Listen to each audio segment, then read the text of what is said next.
Hello लोगोफोर, दिनैनि मोनसे गोदान भिडिअ बयखौबो बरायहरबाय। लोगोफोर, दिनै आं बे भिडिअनि गेजेरजों बिग्राय ब्रह्म बेनारनिफ्राय दिहुनजानाय गोदानै आबुं मोनसे अफिसियेल मिउजिक भिडिअ बेनि सायाव एसे शेयार खालामना होनो बे भिडिअखौ लानानै फैनाय जालायबाय। बे मिउजिक भिडिअनि टाइटेलनि मुङानो जादों नोंखौ मोजां मोननायनि। बे मिउजिक भिडिअ गाहायै कास्टिं महरै दङ पद्मा ब्रह्म सुरजित देउरी। कनसेप्ट डाइरेक्सनखौ होदों जिहुल बसुमतारी। मेथाइखौ रोजाबदों बिग्राय ब्रह्म।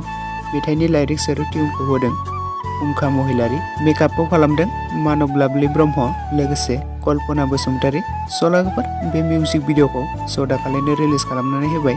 दासिमाव जुदि नोंथांमोना बे नोंखौ मोजां मोननायनि आबुं मोनसे अफिसियेल मिउजिक भिडिअखौ दासिमाव जुदि नायालासिनो थादोंब्ला बिग्राय ब्रह्म चेनेलाव थांनानै बयबो नायहैब्लानो जाबाय।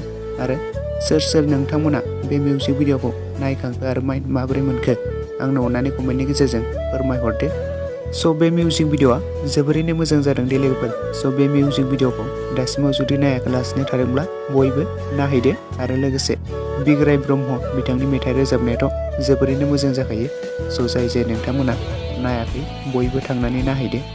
लोगोफोर, लोगोसे आंनि दासिमनि भिडिअ आपडेटआ बेखिनियावनो। भिडिअखौ नायनानै जुदि नोंथांमोना मोजां मोनदोंब्ला लाइक खालामब्लानो जाबाय। लोगोसे चेनेलाव गोदानै फैदोंब्ला साबस्क्राइब खालामनानै खाथिनि बेल आइकनखौबो अल प्रेस खालामना लाबानो जाबाय, जाहाथे नोंथांमोना बेफोरबायदिनो फैनो गोनां बर' सावथुन आरो एलबामफोरनि भिडिअ आपडेटखौ मोनबाय थानो थाखाय।